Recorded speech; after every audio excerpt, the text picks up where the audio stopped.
Assalamualaikum warahmatullahi wabarakatuh. Perkenalkan, nama saya Muhammad Afiandi Putro dari Prodi S1 Pendidikan Teknik Bangunan. Ya, di sini saya akan menjelaskan mengenai duktilitas dan energi disipasi. Oke. Ini saya akan menjelaskan duktilitas terlebih dahulu. Yang pertama yaitu definisi. Duktilitas adalah kemampuan suatu struktur gedung untuk mengalami simpangan pasca elastik yang besar secara berulang kali dan bolak-balik akibat beban gempa di atas beban gempa yang menyebabkan terjadinya perlelehan pertama, sambil mempertahankan kekuatan dan kekakuan yang cukup sehingga struktur gedung tersebut tetap berdiri walaupun sudah berada dalam kondisi diambang keruntuhan. Perilaku ini cukup penting karena saat pelelehan elemen struktur terjadi, maka terjadi pula peresapan energi gempa oleh struktur. Saat terjadi gempa, duktilitas akan mempertahankan kekuatan dan kekakuan pada struktur, sehingga struktur gedung tetap berdiri walaupun telah berada pada ambang keruntuhan. Struktur dengan duktilitas tertentu akan memungkinkan terjadinya sendi plastis secara bertahap pada elemen-elemen struktur yang telah ditentukan. Dengan terbentuknya sendi plastis pada struktur, maka struktur akan mampu menahan beban gempa yang besar tanpa memberikan kekuatan berlebihan pada elemen struktur karena energi kinetik akibat gerakan tanah yang diterima akan diserap oleh sendi plastis tersebut.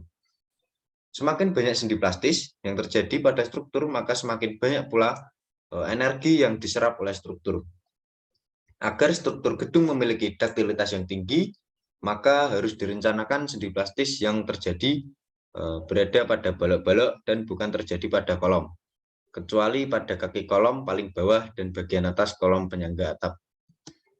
Selanjutnya untuk ilustrasinya yaitu seperti ini. Ini sendi plastisnya, dan ini digeser. Untuk ini balok dan ini sendi plastis yang titik-titik ini. Oke, selanjutnya saya akan menjelaskan mengenai faktor duktilitas. Faktor duktilitas struktur gedung adalah rasio antara simpangan maksimum struktur gedung akibat pengaruh gempa rencana pada saat mencapai kondisi diambang keruntuhan dan simpangan struktur gedung pada saat terjadinya pelelehan pertama. Selanjutnya ada studi kasus, analisis pengaruh konfigurasi tulangan terhadap kekuatan dan duktilitas kolom beton bertulang. Dalam analisa duktilitas, perpindahan tinggi kolom diambil 3,5 meter dengan perilaku deformasi kelengkungan ganda.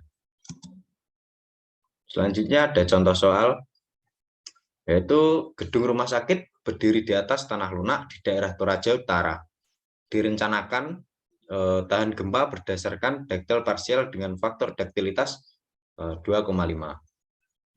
Dan diketahui semua balok ini, semua kolom 50/50 beban mati.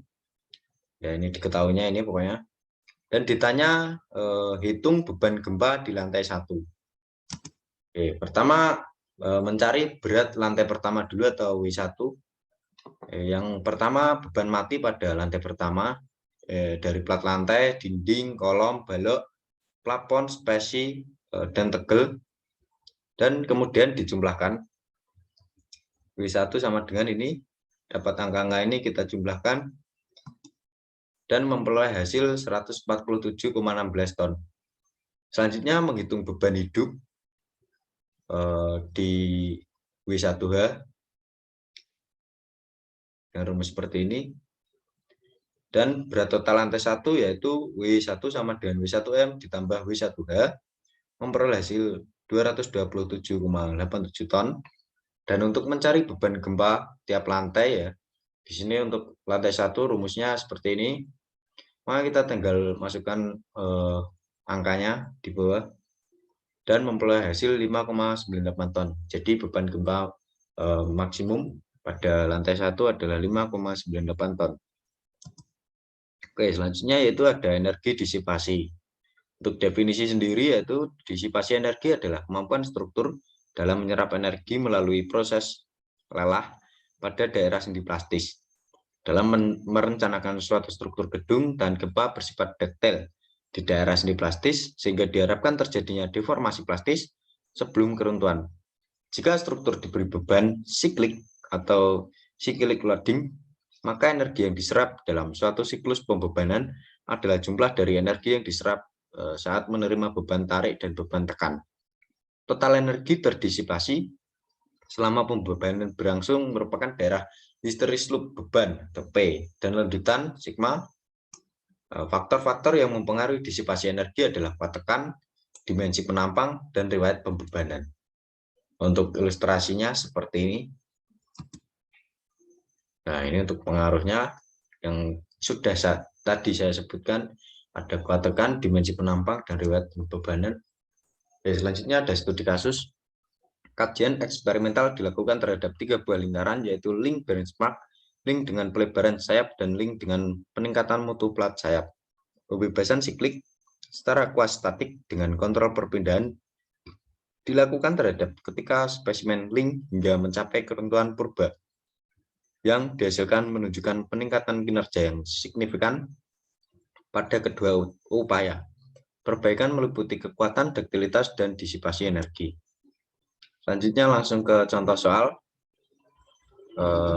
Seperti ini gambarannya. Dan diketahui R1 30 ini R2 60, R3 70 dan ditanya daya disipasi dalam hambatan R1. Jawab. Untuk rumusnya seperti ini, P sama dengan W per T sama dengan VI per IR kali I sama dengan 12R dengan notasi P daya listrik, W energi listrik, T waktu, V tegangan listrik, I kuat arus listrik, dan R hambatan listrik. Selanjutnya tinggal memasukkan angkanya dan memperoleh hasil 480 watt. Jadi daya disipasi dalam hambatan R1 adalah 480 watt. Sekian presentasi dari saya. Apabila ada kurang lebihnya, mohon maaf. Wassalamualaikum warahmatullahi wabarakatuh.